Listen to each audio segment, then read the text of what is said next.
Welcome to the Pinning Combination Podcast. I'm KJ Pilcher with the Gazette, alongside Hall of Fame coach and wrestler Dick Briggs, bringing you college and high school wrestling talk, results, and everything in between here as we really get into maybe the full season, I guess I would call it, Briggsy, now that high school is in beginning competition. College has been going for about a month now. So now we can really say we're getting in the full swing of things, aren't we? Absolutely. Everyone's in full gear, and high school is anxious and ready to go. Some have even had a meet here or there, but most fire up tomorrow, and then the big tournaments on Saturday. Of course, college has some huge tournaments as well, and or some things going on.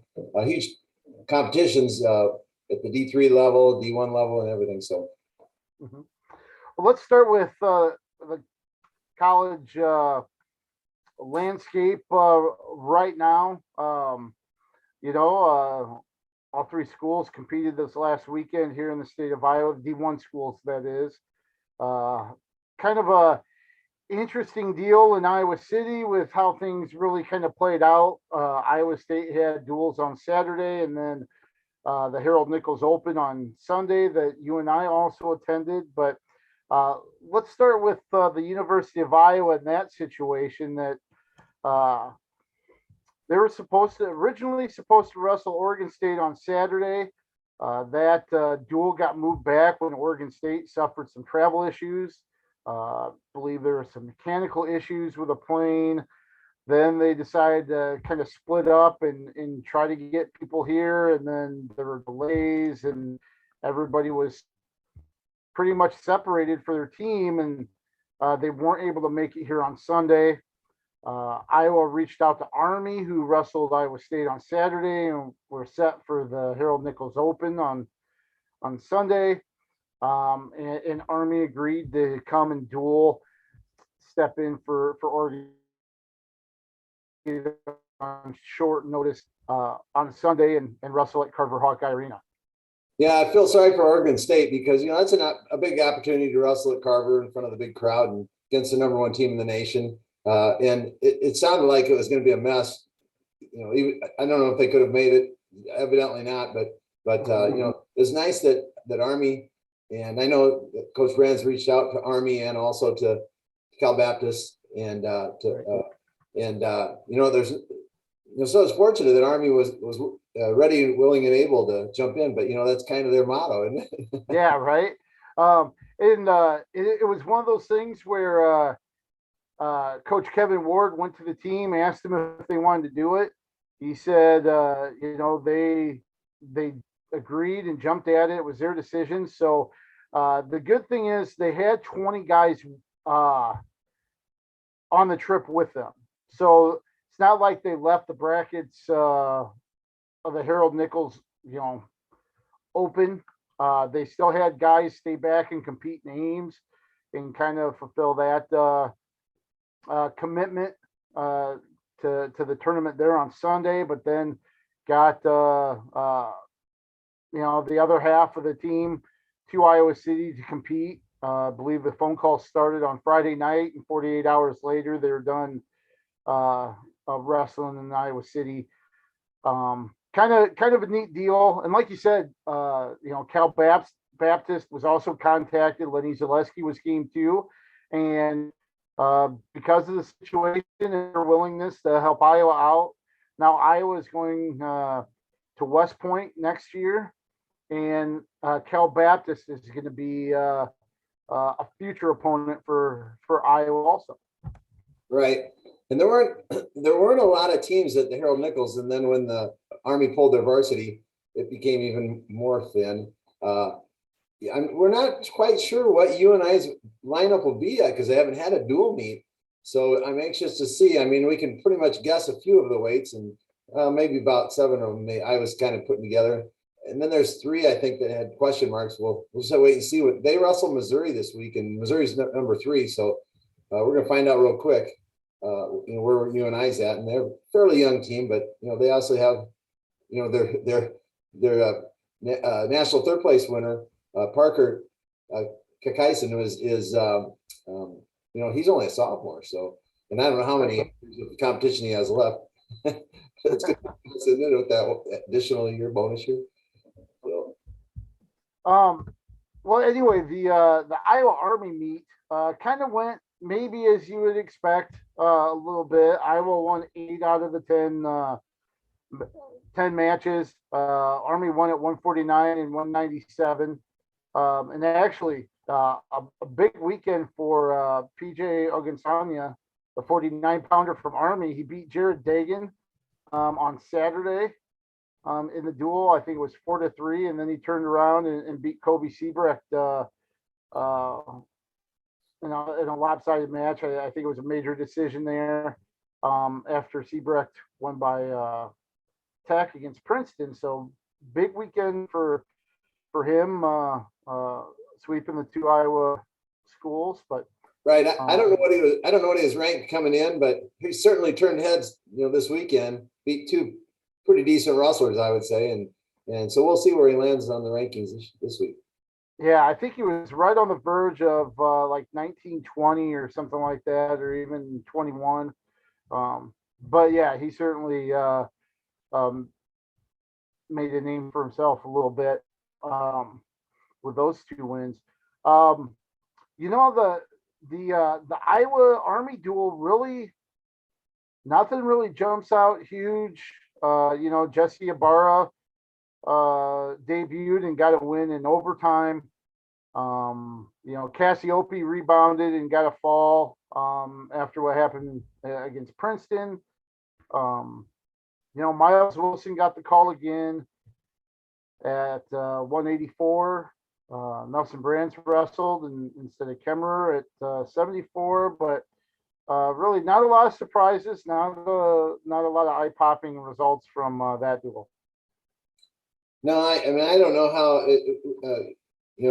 Glazier lost at 97, so I don't know how strong the Army 97-pounder Brown is, but that I'm guessing was probably a slight disappointment certainly for Glazier and maybe for the coaches as well, but otherwise, pretty solid performance, I'd say.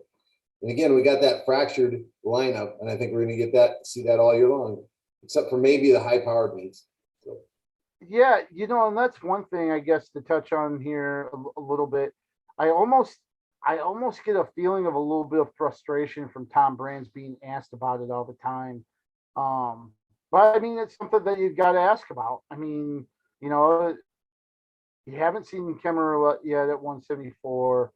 There's always kind of Assad hanging around at 84, and if it's Miles Wilson or Assad, 97. Warner wrestled in the Luther Open a little bit, but when will we see him? And of course Spencer. What are you going to do with Lee, and when will he appear? I think there's a lot of things that are factoring into reasons why. There's probably some injury, some things trying to rest or come back from things. Maybe even giving guys a chance when you have the opportunity, since you kind of have this log jam of talent with the COVID years and stuff. That transfer portal makes it really easy for guys to take off and leave if they're not happy with how they're being used. So you got to try to balance it and keep everybody happy with dealing with the expectations of the fans. Yeah, you've touched on some interesting points there, it's not unlike maybe Coach Ferentz in football. He has to go through that, and maybe it's a weekly sort of situation for some of the guys. I think there's some concern, or at least attention, as to what happened at the national tournament last year, and with only coming out with one national champion. They won the tournament, had one national champion. So maybe there's a little bit of focus on that to have a different approach going throughout the season, where maybe the guys they felt, I don't know, I'm just guessing, but maybe they felt they were not prepared, they were overworked, maybe, I don't know. It's, so maybe they're taking a different approach so that they have a different end result. And, if it ends up that they lose a duel or something here and they have a better outcome at nationals, that's okay. I think that's smart coaching personally. So we'll see how it works out. But all of those things you mentioned, and maybe those additional ones as well. Well, let's backtrack to Saturday where Army, as we mentioned, Army competed at Iowa State, and so did Cal Baptist, and Iowa State continues to look pretty strong so far. Iowa State came away with a 25-9 victory over Army, and then blanked Cal Baptist 39-0 there as well. Iowa won 36-7, so pretty similar results for the most part. But I tell you, Iowa State, I've been impressed with how Iowa State has looked overall here in these first couple open tournaments, and then taking care of business like they should have against these two teams. Yeah, they have some maybe a couple of question marks where they're still trying to fill in. Plus, there's a lot of room for growth at Iowa State, I think. Coming to mind is the 97-pounder. Is it Younger Batista? Yep. I might probably mispronouncing that, but there's a guy that still, to me, has room for growth because he's wrestled international style freestyle probably most of his life. Came in last year, and just watching him throughout the year, and I got to see him a few times, and his growth, particularly on the mat, because you don't do much of that in international wrestling. So I think there's room for growth there. As far as the duel, we saw their lineup. They held a couple of them out, or for whatever reason, a few of them didn't wrestle in the Harold Nichols, and so the results there, might be skewed a little bit, but yeah, I agree with you. It's fun to watch Iowa State. I think they're, what, honestly, I'm gonna tell you right now, with the Iowa State duel, kind of venturing away and focusing towards that a little bit, but Iowa State, depending on what lineup Iowa puts out there, this could be a closer meet than you think. I might have it 4 matches, or on a best case scenario, maybe even 5-5, depending on who Iowa puts out and if Iowa State hits on all cylinders. That's not the best case scenario for Iowa, but certainly for Iowa State. But interesting to look at it. Sure. And Dagan bounced back after that loss to Ogunsanya, and got a big major. David Carr went 2-0. Kind of interested to see how 125 shakes out for Iowa State. We saw how Corey Kabamban had a big win. I think it was just last week over Brody Teskey. And of course, Terakina, I think, won in the finals when they shook off. But see, both of them wrestled at 25, with Terakina getting a major over Jake Stodd from Army. And then Kabamban with 2-0 victory over Devin Garcia of Cal Baptist. So, right. And there's that an example of growth. I think both of those, no matter which one becomes the man at the end of the year or whatever, they're certainly gonna. And when you have two that are pushing each other like that, there you go. You're gonna have. There's obviously gonna move forward, not backwards. Mm-hmm. Marcus Coleman looked good again. A tech fall and a decision.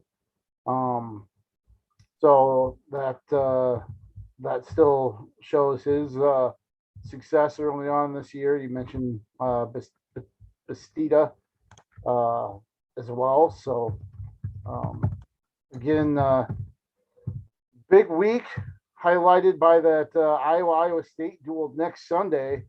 Kind of looking over the probable lineups that we've seen right now.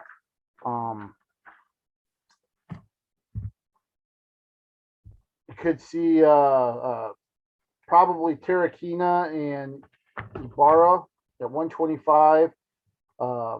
You've got DeSanto and Ramazan at 133.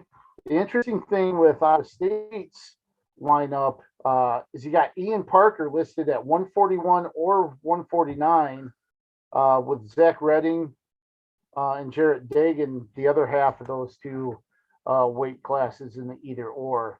Right, that Parker we haven't seen yet this year. So I honestly I forgot all about Parker fitting back in there. Yeah, and I know he's ranked sixth by win at 141, but it'll be interesting to see, Dagan, Redding's done pretty well so far. He went 2-0 last week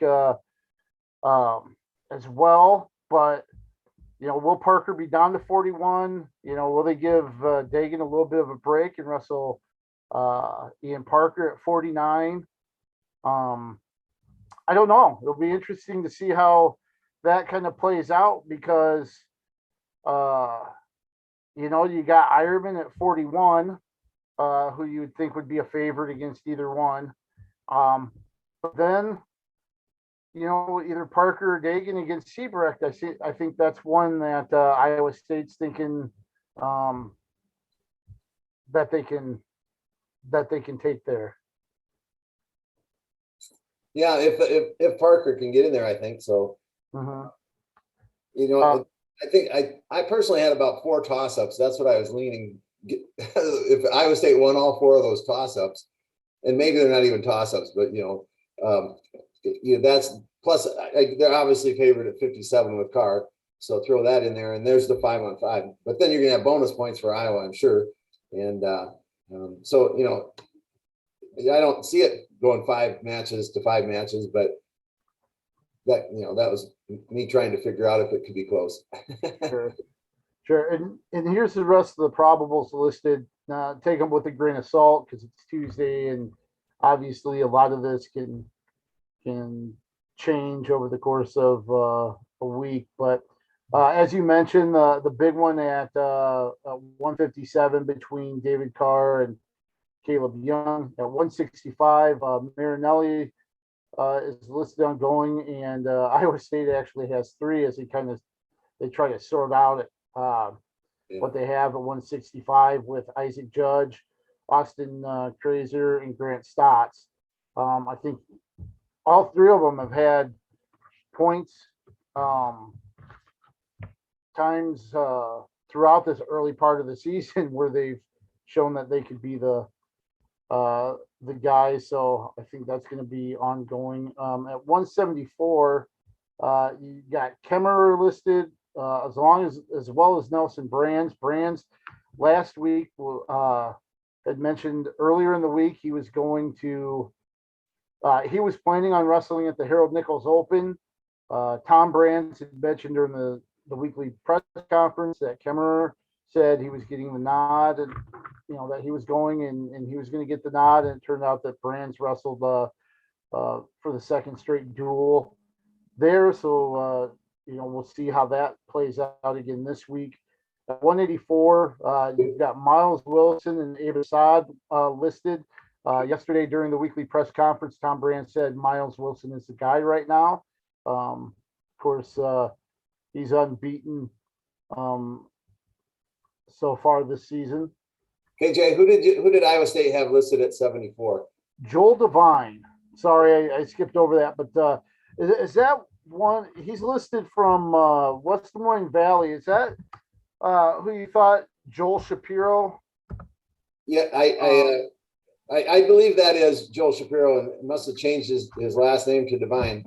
I went on the website. There's no longer a Shapiro listed on the Iowa State roster. Devine is, and I believe that to be the picture to be Joel Shapiro.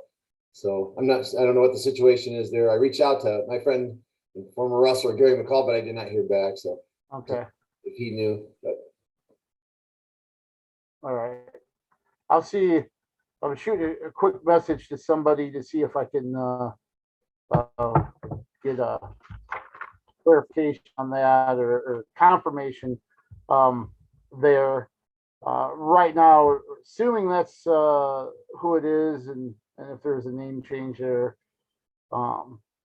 At 184, I think this is going to be one of the more fun matchups. Marcus Coleman, who's done really, really well so far. Against the either Wilson or Assad, assuming it's Wilson. Interestingly, it was 3 years ago. Miles Wilson was a freshman wrestling in this duel against Marcus Coleman and actually injured his knee and had the medical forfeit at Carver Hawkeye Arena.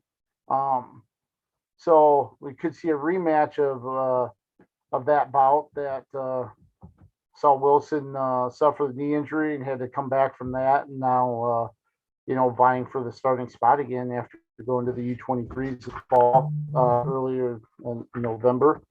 Right.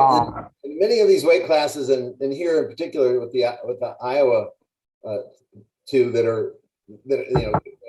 whoever is put out on the mat, they're kind of wrestling for their varsity life, I guess, so to speak. So they don't bring in the W or happen to lose or whatever. Now does the other one get favored in? So that gives you a little bit of added motivation, I think, when you get out there. On the other side, Coleman, like I said last week, he looks solid, man. His body looks good at 184, so he could be a force this year. And I just got confirmation, same person, just a name change.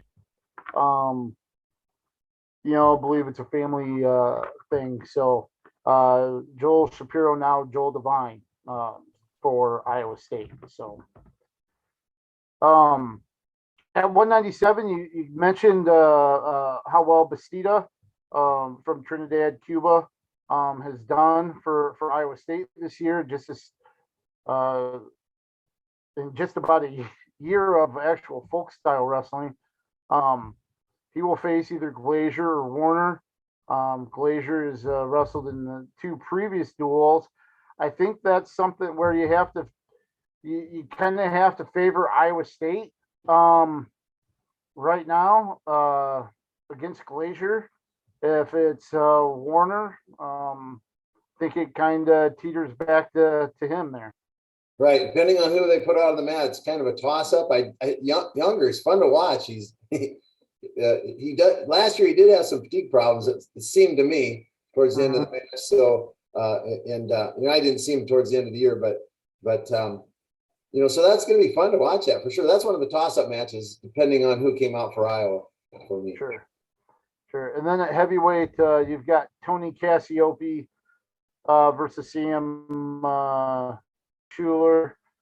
I would think Cassiope would be a heavy favorite in that one as well. We certainly have kind of mentioned that this could be a lot closer. Do you want to kind of give a prediction on how you see things going, or is it a little too difficult with all the question marks that really kind of surround this duel? Well, I will say this: I don't have a prediction for that very reason that you just mentioned. But the matches where Iowa's favored, I think they're favored. That you could be bonus points. Okay. Possibly. So that helps obviously Iowa. And so I'm just trying to figure out what the lineup's going to be. I don't think we'll know until meet time. And you're kind of like the situation at 74 for Iowa. Last week. I'm not sure. I think they kind of decided late to throw Nelson in. At least that's what when we got word of it. But so it's hard for me. And like I said, 5-5 would be pretty much a great day for Iowa State if they could pull off 5 wins. So sure. Kind of a few little side notes here about the rivalry or the series overall. Iowa leads the series 66-16-2. Iowa has won 16 straight, 15 in a row in the Cy-Hawk series, dating back to 2004. One of the wins during that stretch was actually in national duels competition, so that's kind of factored in separately. So 15 straight in the Cyhawk series for Iowa, 16 in a row overall, dating back to 2004 when the Cyclones last won. The interesting thing here too is in 2010 they introduced the Dan Gable Traveling Trophy. Both schools kind of collaborated for that, and since its inception, Iowa is 10-0. So they've been the only team to hold that trophy in the series. And under Tom Brand's, Iowa's 15-0 against Iowa State. So those are a couple stats. It's been one-sided here the last 15 years or so, but maybe even more. yeah. But it's funny, in my lifetime, when I grew up, Iowa State, there was three schools: Iowa State, Oklahoma State, and Oklahoma were the three biggies. And then, then when Kurtelmeyer came in and Gable, and that's when Iowa became a force, and then Iowa State, in the last 20 years, kind of faded out a bit. And but they're doing a good job now rebuilding that and getting. They'll be viable. They're a good team. Obviously brought home a national championship last year with Carr. Yes, yeah, for sure. So it'll be interesting to see how this plays out on Sunday at Hilton Coliseum. I believe it starts at 6 p.m. For anybody that wants to keep an eye on that. And, certainly in the future, it was only 3 years ago where we had the dramatics in Carver Hawkeye Arena. So even though Iowa has won, there have been some battles. Austin Gomez threw Austin DeSanto to his back and almost got the pin to win it. Iowa had to bring Stoll out at the last minute at heavyweight, to kind of keep their chances for a win alive. So there's been a lot of excitement still, even though the results have gone one way, but there's still a lot of fun and a lot of excitement around that duel. Absolutely. So maybe we have some of that excitement this year as well. I know neither team really wants that, but certainly. Right. So UNI in action, this last weekend, they did well at the Harold Nichols Open. I believe 9 champions. Parker Keckheisen again, winning at 184, I believe. The one that kind of stands out, obviously, because he's an area kid, but Cale Happel, title there at 141. He did well at I think it was the Daktronics Open. So he's got a pretty good start to the season as well, being part of those 9 UNI champs. The one that stood out for me was at 133, Julian Farber, who I knew nothing about as a freshman at UNI, beat Kyle Biscoglia, a revered high school wrestler in Iowa. I had to look on the roster to see where Farber was from. He's from Georgia. I mean, you don't see and hear too many Georgia wrestlers. So he's a freshman. So we'll see what's happening. See, that could be interesting. It was a close match, I think 5-3 or something like that. But that was one that stuck out for me. Yeah, Taylor Lujan, one of those Georgia boys. I know Lee Roper is from there. It had a connection down to Georgia, so maybe they have a little bit of a pipeline going there as well. But yeah, that's a good performance for Farber. Just kind of looking through 2 former Union wrestlers, Derek Holschlag and Adam Aronson, both coming away with titles as well. Holschlag at 157, and then Aronson at 197.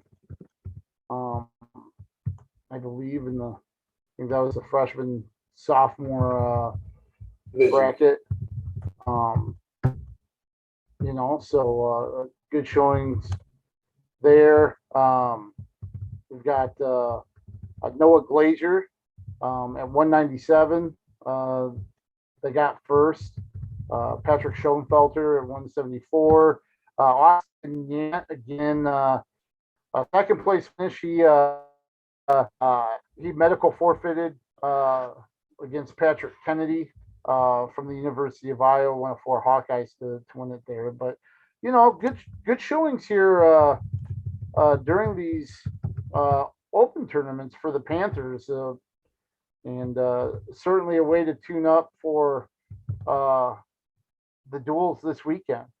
Right. The interestingly, if they have, I forgot they're also wrestling. Who's the other ranked school? Let's see. Virginia Tech. Virginia Tech, right? So UNI is the lowest ranked of the three teams. So that's going to be they'll have their hands full for sure down in Missouri. But like I think I might have said this earlier, but the brackets and the nickels weren't particularly deep, or there's some good quality talent, but there weren't a lot of matches. I don't think.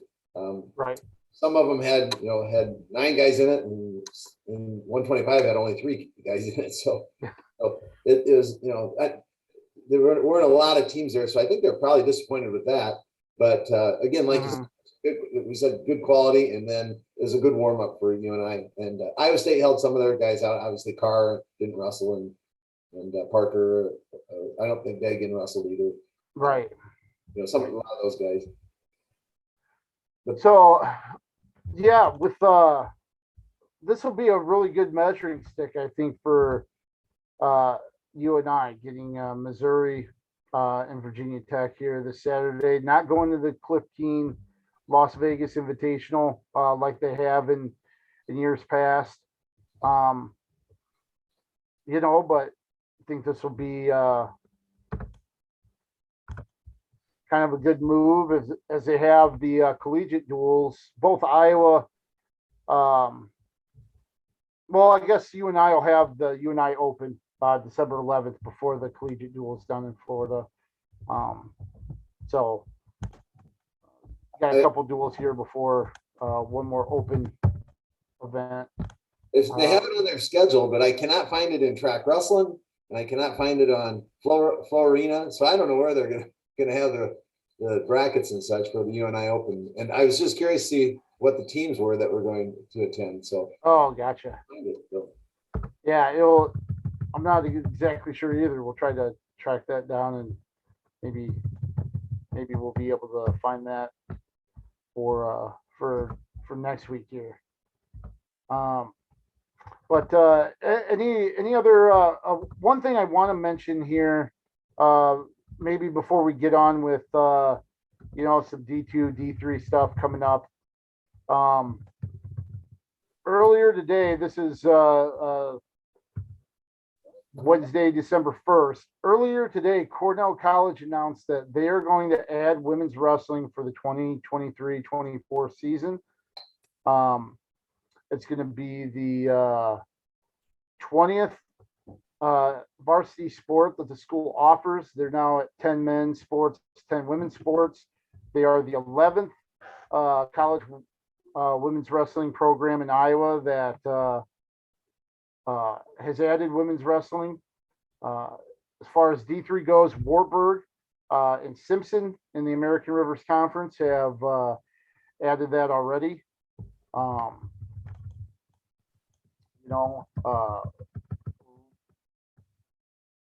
Grandview, obviously, Iowa Wesleyan, Waldorf, William Penn, Indian Hills, Iowa Central, Iowa Western, in addition to, of course, the University of Iowa, are part of those programs.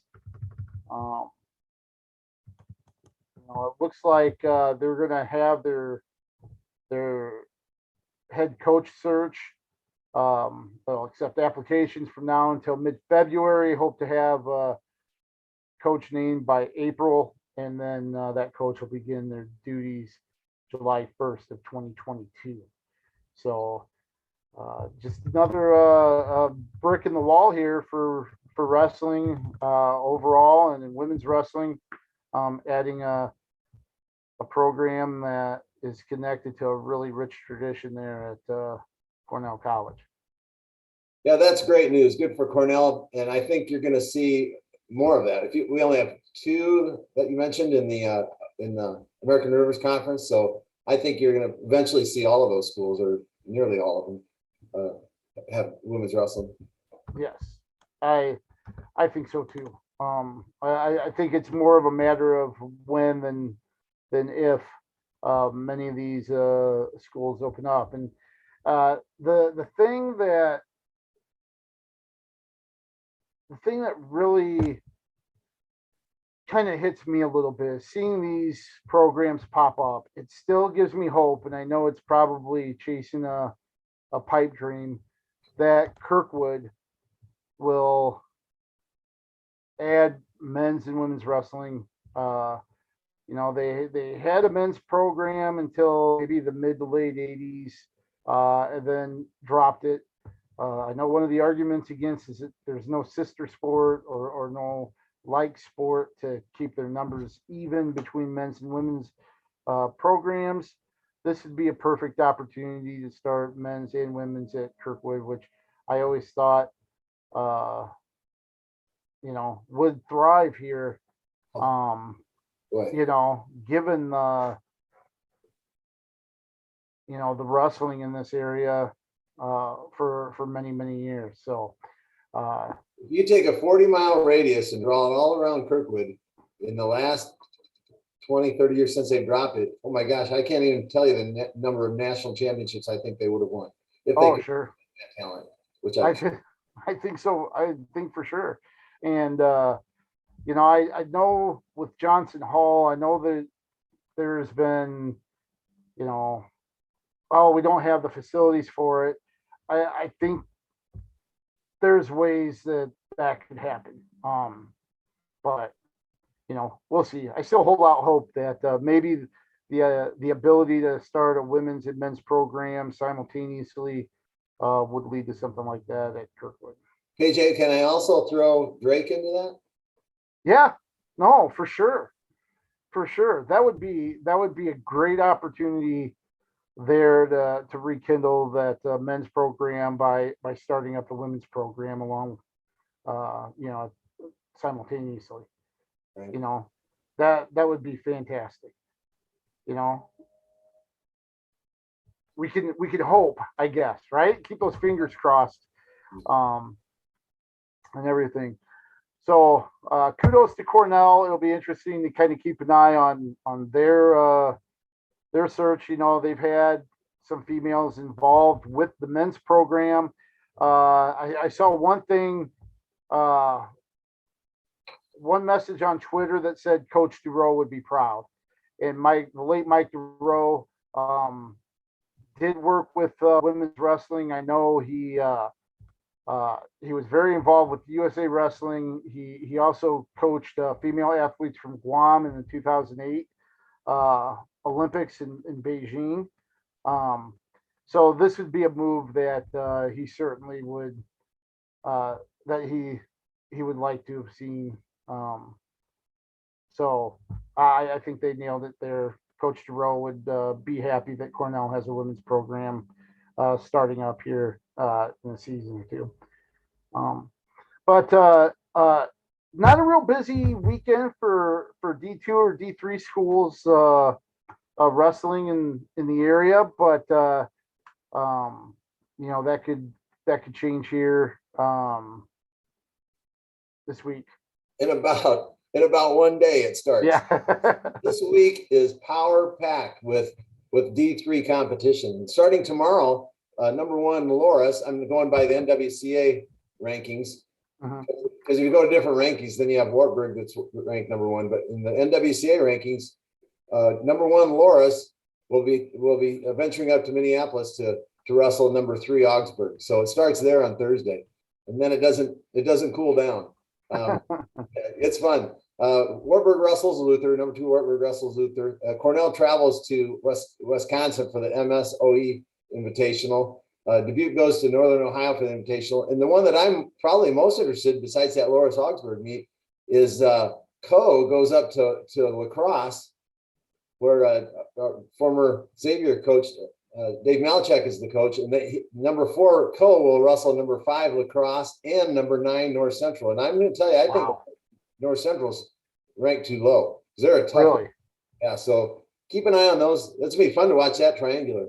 So D3 is just it's firing off this week. So yeah, the start of the month really some hot action before they kind of step back for the Christmas break or for finals. Really, right. Is what it is, a week off for finals. But yeah, those are some great contests, and it'd be interesting to see how that shakes out. It could shake up the top 10 a little bit depending on how those results go. Right. And yeah, for sure. I mean, Augsburg upsets Loris, then what happens there? You know, with number 4 Co, 5 La Crosse, and 9 North Central, that mean, like, who knows? It'd be fun to watch. That's what it's about. For sure. For sure.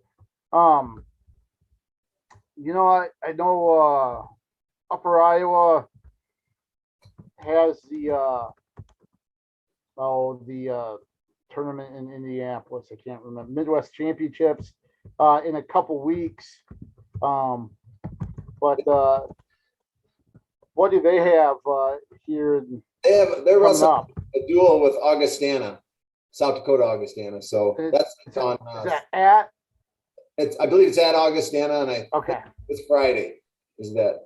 So, you know, and all of these meets that I'm mentioning, you can watch online. You can for free. I mean, you can go to their schedule and click on watch and not the tournaments. Yeah, you might have to pay for, but the duels generally you can just click on their schedule and watch it. See, and how great is that for the sport? I love it. To have that accessibility and to be able to watch, you know, these weekly duels, where before, you know, you didn't have that opportunity. So this is a great way to kind of spread not only, you know, D2, D3 athletics, but to build interest in the sport and really kind of promote it over a long distance. Right. And I having watched a number of them, it's neat because it's the student production. So, you know, they're in the media.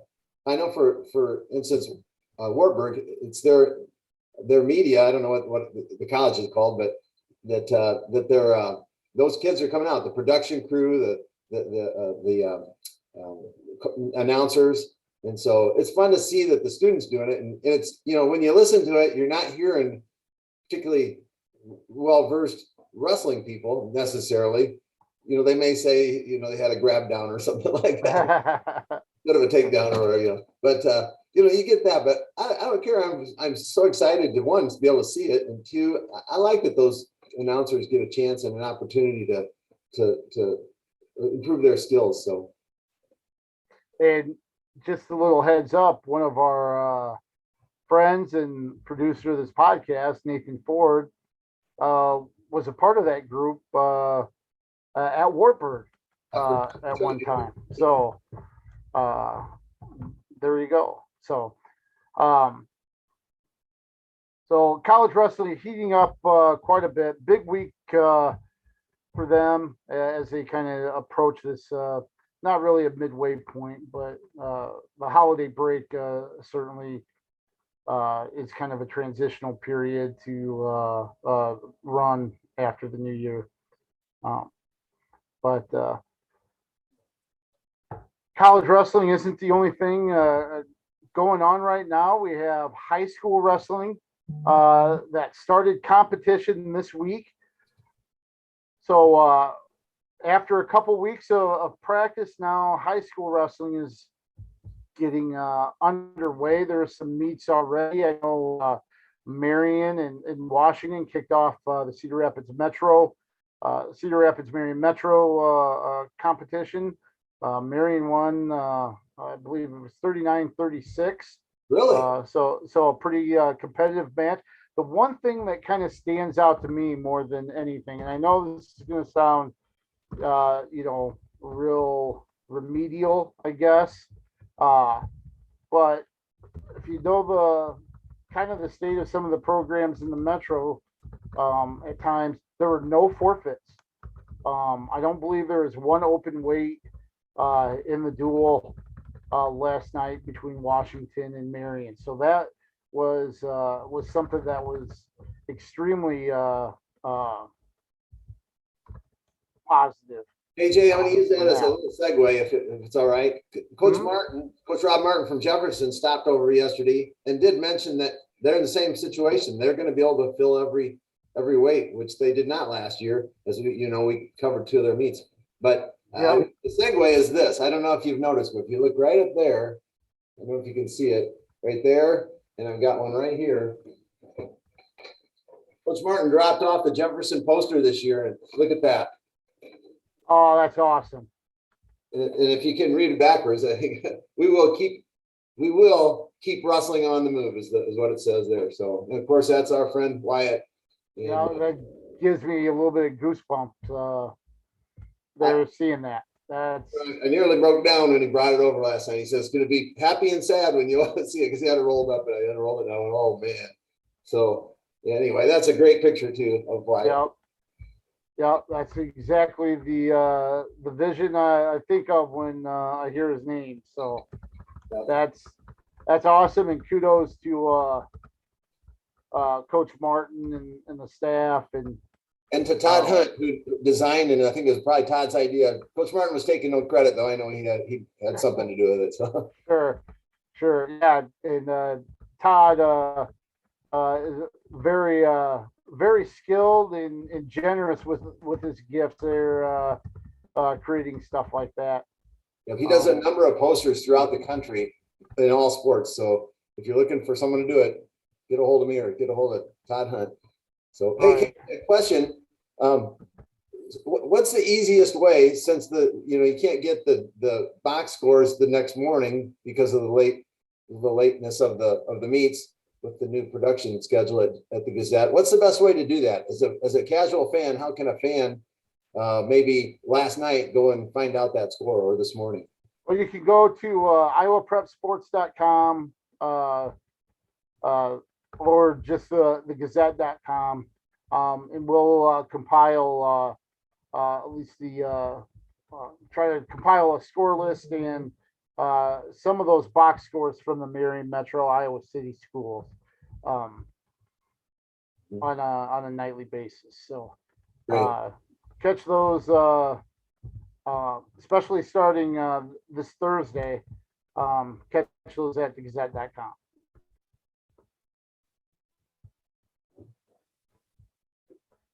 Local. And my mistake, the score was 39-34, but I don't see a forfeit at all in the box score for Washington and Marion. So that's great to see. Great to hear that Jefferson has grown its numbers from a year ago as well, and that's one of the frustrating things is seeing the forfeits in the open weights. Regardless of who's filling those spots, and it's good to see that the numbers are there and guys are spread out a little bit for full lineups for these schools. So kudos to those coaches, and I know it means head coaches, assistant coaches, athletic directors, everyone for encouraging and to get those athletes out, and obviously to the athletes for joining, because if you haven't wrestled before, it's tough to join, or if you have minimal experience, it's not a lot of fun to go out there and get thumped, and so that's a tough hill to climb, as an athlete and as a coach and as a program. So it's good to see those programs doing that. Well, like I said, we've seen one of the results from Tuesday night here in the area. I know Independence defeated Monticello in another duel also, but I know we had our season preview that you can find at thegazette.com, iowaprepsports.com, where I highlighted I probably don't do a real good job with this. It's supposed to be a select number, but we have such a deep talent pool in our area. There's your article right there that you're talking about, I think, isn't it? Yep. And we have 21 wrestlers to watch. We have 8 teams to keep an eye on for the season. So our teams and wrestlers to watch. We have a feature on Tate Noctaborn, 2-time state finalist and state champion from a 160-pound state champion from Linmar, who is an Iowa State commit as well. He was the Iowa State commit last week that I couldn't think of at the moment. And then we had 5. I asked the social media followers to give me questions, and I tried to answer those about the upcoming season. So if you get a chance, take a look. But as far as teams to watch it, I know across the state you kind of have some of your regular characters. Waverly Shellrock, number 1 in 3A. You got Southeast Polk. Don Bosco as well. West Delaware in 2A. I think it's going to be really interesting with West Delaware and Independence too throughout the season. Lisbon also there in 1A. I think I'd throw Osage maybe into the mix there on 2A as well. They're not local or anything, but if you're talking top 3, there you go. Mm-hmm. And then 1A, obviously Don Bosco, Lisbon. Here's where we need Wyatt for that Western Iowa. Yeah, right. That's for sure. But the thing that really amazes me, and I know we touched on it a little bit last week, but the D1 talent that is in the area right now. We mentioned Tate Notkaborn committing to Iowa State. We just found out last night Xavier's Christian Stanek is committed to Iowa State as well. You've got Ben Keeter going to Iowa, Wyatt Volker to UNI, Robert Avila to Virginia, Hunter Garvin to Stanford. I haven't heard, there's some other guys in the area that still haven't made a decision, but I tell you what, there is a lot of individual talent here, just within, the 380 corridor. Exactly. It's so loaded this year and next year, because 2 of those guys you mentioned, at least 2 of them are only juniors, right? and Keeter. So, man, it's gonna be fun. Who are some of the ones? We kind of mentioned the teams, but are there any teams out there that you kind of have an eye on that? Maybe this would be a sleeper team. Well, I think you might. You didn't mention Iowa City West. I think you have to include them this year. Linmar is going to be pretty solid around the area here. So those are the 2 that come to mind right off the top of my head. Right around here, I'm anxious to see. I don't know Prairie's new coach. I haven't met him yet, and so I'm anxious to meet him. And Prairie's never one to be counted out, so they're always competitive and strong. Right. So. Yeah, one of the calling cards with Prairie, especially under Blake Williams and King Thompson, was you're always going to get somebody that was competitive at each weight. Now, I think they actually wrestled maybe with like some smaller schools last night. I have not seen those results though, but I think maybe they got the season going. I'll have to look and track that down. But yeah, it'll be interesting to see how things change or develop with Coach Ball there, who stepped in. I might also mention at the 1A level, El Burnett has 5 state qualifiers back. So again, they kind of dipped off for a year or 2, and they may be right back up there again. Certainly top 10, maybe. So yeah, and another one too in 1A that I'm kind of looking. on the periphery to see if maybe they make a move is actually Dyersville Beckman. I think they have I think they had like maybe a handful of qualifiers last year in 1A. I know at least one medalist is back in Owen Hundergarth, who has turned out to be an exceptional all-around athlete. I don't know if you followed him at all, but he was a state medalist last year. He was an all-state baseball player and a heck of a hitter in baseball. And then he had some fantastic numbers this fall, playing for a former Metro wrestler, by the way, in Mark Atwater, who's the head coach at Dyersville Beckman for football. But he had an all-state season in football as well. So I'm interested to see how he grows in this season. But I think Dyersville Beckman is one where they have a core group back with a lot of experience and could be interesting to watch. Right, I saw them for the last few years in the youth tournament, so they had a good youth movement that's now paying off. So, and there's other schools as well that are doing that. Clear Creek Command has had a nice one. Midland, Wyoming, they're building their program. Last year we saw an improvement with Anamosa. So again, that youth stuff. So that it's building, and it's just fun to watch those programs and that mature when they get to high school. I think it's the same cast of characters in 2A, especially around this area where West Delaware, Independence, Mount Vernon will have some good individuals. Williamsburg, I think, is a team that, like we kind of mentioned with Prairie, I think Williamsburg will have a really good dual team. They've got a couple individuals like Gavin Jensen, Titan Guerrero, that are good individuals and stuff. But Grant Eckenrod usually has a good dual team down there in Williamsburg that I'll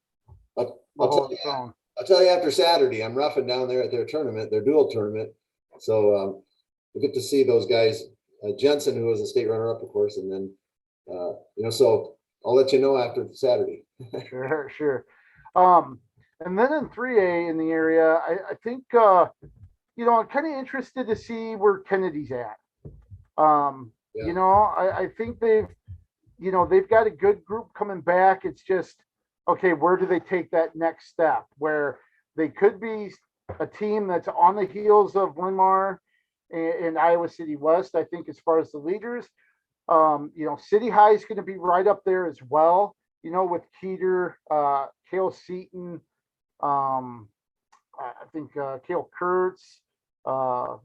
They have a freshman coming in Kendall Kurtz that they're pretty high on as well. So it's going to be interesting. I think the MVC could be pretty fun again, like it was a year ago. Right. I mean, those three names you mentioned, Iowa City, are all medalists. Obviously, Keeter's two-time champ. And then Kennedy has their 4 state qualifiers back. So I agree with you. They could be, you talked about sleepers. That might be a sleeper team there. Yeah. Can't really count out anymore Hempstead either. Their program has been very solid. I don't know if they're strong enough to win it. I don't know what they have coming back, but you have a pretty strong youth program as well. So what happens there? And West Dubuque, I mean, they're always competitive too. So right. On Cedar Falls has Chris Ortner at the helm, so they'll play a factor some way or another. And as far as individuals, I mean, we touched on some of the top tier guys, but is there anybody maybe that you've seen or really think we might see make a jump this year outside of that real big cast of wrestlers that we've mentioned? But I mean, individually, there's so many around. It's gonna be so competitive. Lots of medalists that are returning. You had I think, did you have 16 that you mentioned in your article, something like that? Yeah. You could have probably added another 16. And for instance, you mentioned Cedar Falls. They have a state runner-up in Dylan Witt returning. So just, I mean, it's all over the place. So, Stanek we mentioned, from Xavier, at least a two-time medalist, right? Maybe Three-time. Three-time, yeah. And, Three-time medalist.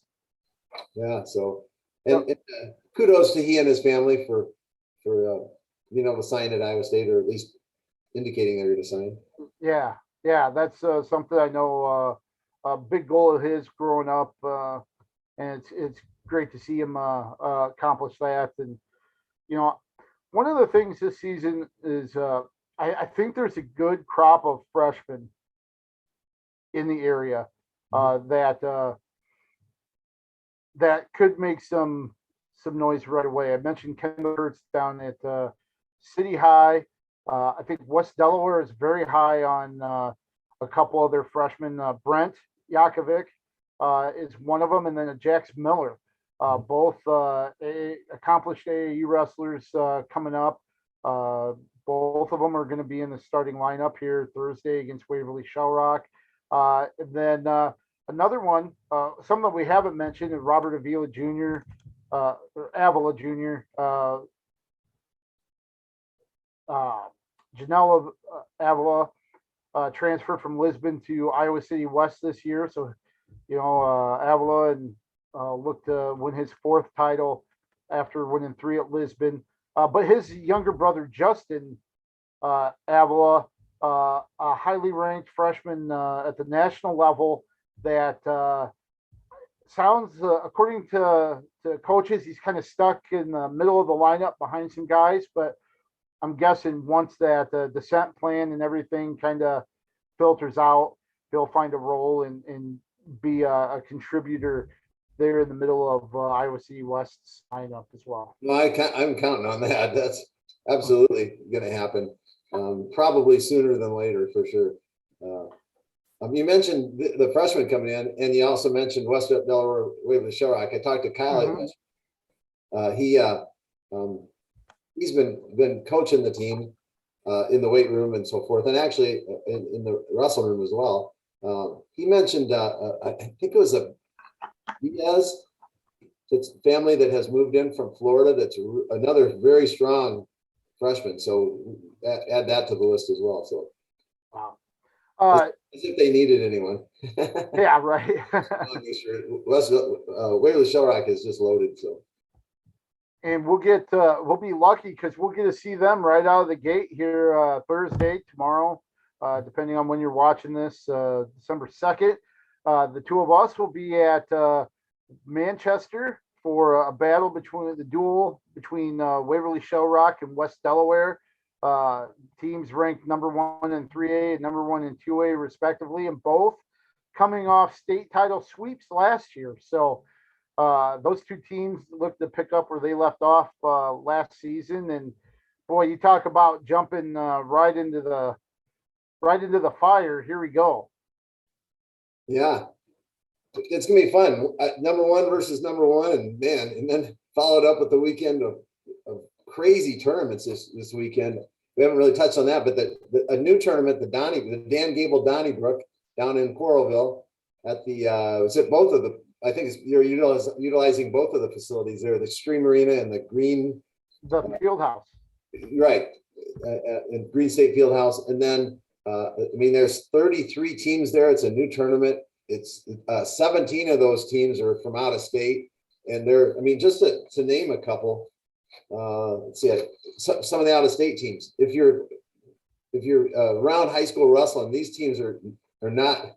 They're excellent. Apple Valley, Omaha, Scott, Simley out of Minnesota, Mount Carmel out of Illinois. I think that's where Joe Williams is from, isn't it? Mount Carmel. Yeah. Yep. And anyway, so that's just to name a few there. Some of the Iowa teams: Waverly Shell Rock, Bettendorf, Fort Dodge, Hawkeyes, and the new Hawkeyes Northwest. Yes. This is our first year, I believe. Yep. Area teams that are down there: Hempstead, City High, City West, and Linn-Mar down there. So,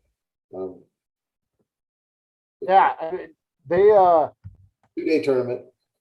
They've got a huge tournament, and it's stacked with ranked wrestlers.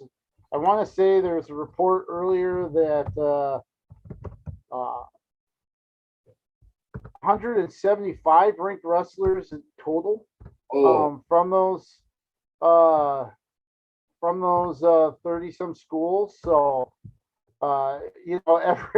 every round you're going to be seeing marquee matchups pretty much. Um, that's incredible. so That's gonna be hard yeah, to seed. what was that? That would be hard to seed coming from Yes, quite a number of states: Illinois, right. Missouri, Nebraska, Minnesota, Iowa, just off the top of my head. So Yep. Uh, so yeah, that and I know there's some live streaming that if you can make it to the Extreme Arena, um, I believe that's being live streamed by MediaCom or uh, IA Russell. Um, there's still tickets available uh, as well for that event. So um, certainly, if you have the opportunity to in the area, be to catch or even catch the live stream. On Saturday, I'm going to be at the Cliff Keen Independence Invitational. another high powered tournament, 30 teams, Yeah, 2 days, and wow. yeah, and among that group that we're going to see up there, you're going to have Independence, you have Lisbon, Cedar Rapids Prairie will be there. Uh, West Liberty Union community will be in the field. Osage is in the group as well. Crestwood, you have Christian Brothers College out of Missouri, Alburnett, uh, Marian Catholic out of Chicago, Illinois, will be in there. To name some of them, New Hampton, uh, Clear Creek field as well. Clear Creek. McCoken around here, and then KJ, help me out. Hasn't Christian Brothers won this for the last couple of years? I I think they've won a couple times. I want to say Simley, uh, Minnesota won it last year, edging out Lisbon. I mean, Christian Brothers has won it in the past, but I think last year Simley was there because we got the great battle with Cale Happel. Maybe that was 2 years ago, even with Cale Happel and the kid from Simley. So maybe it was 2 years ago that Simley won it um, up there at Independence. So, but yeah, Christian Brothers, very, very good school out of the St. Louis area. Great program there from St. Louis. So I would expect Lisbon to be in the hunt again, maybe there, Independence, maybe, I don't know. Yep, I think those two. I know Crestwood. Has done well here recently. Has some good seasons, so they might be right there in the hunt. Also, um, this is a weekend too that I know for us. The one big tournament this weekend was always the Keith Young, and of course they'll have that again this year at Cedar Falls. Some of the schools there, Don Bosco leading the way. Dowling Catholic, which I think is a team that they've had a couple transfers come in, and I think they're going to be a real formidable team. You've got West Des Moines Valley. Mason City will have some individuals. Norwalk is there. Denver, Cedar Rapids Kennedy, Cedar Rapids Jefferson. And we talked about Dyersville Beckman. They're going to be there, as well as Ames, Belle Plaine, Charles City. So Keith Young still, even though you've seen the emergence of some of these other tournaments, Keith Young still really strong field in top tournament here this opening weekend. Right, always tough. And man, there's been some through the years some incredible matches, and you even had some years was it Apple Valley that came down? Russell, a couple of times I think they came down. So it had some out-of-state teams as well. So right. Then also on the Bob Murphy Invitational, not necessarily a real field when you're considering West Delaware is there. It's like West Delaware, heavy favorite, and then the rest. In my right. So right. That's yeah. They'll have some competition outside of that group. I mean, it is what it is right now with the state of West Delaware and where they're at. You know, their JV team might finish second, and that's not a slight to the other teams. That just shows the depth and the strength there. Just trying to see if I could see. Interesting that North Butler and Clarksville is there. You know, Chet Buss. I'm not sure how the other heavyweights are in the field, but you know, that's somebody. You know, I think he was a two-time state champ or at least a two-time finalist. I might be going to UNI. Be nice to kind of get some eyes on him and see him. But yeah, good tournament overall. Named after our friend Bob Murphy, obviously the former wrestling coach and then athletics director there, who's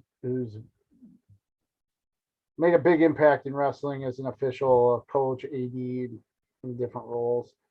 Some other tournaments, you know, Monticello has a tournament this weekend as well. Cascade will have its dual tournament. Wapsie Valley, the Chris Davis invite there as well. And it's the Dan Guilford Invitational at Monticello. I want to make sure. I think it's Doug. Dan. Is it Dan? Yeah, Dan for Monticello. Starmont has the Doug Guilford. That's right. That's right. Tournament. I think next week. Right. So, but yeah, definitely some great competition here to kick things off. It's crazy. Here we go. Yeah. And one other thing too, you know, the girls teams that have popped up, there'll be some girls duels. And we might mention it last week as well, but we're gonna have hopes to televise a couple of those here on KCRG 9.2 and get to call those. So it'll be neat to have that additional aspect to everything.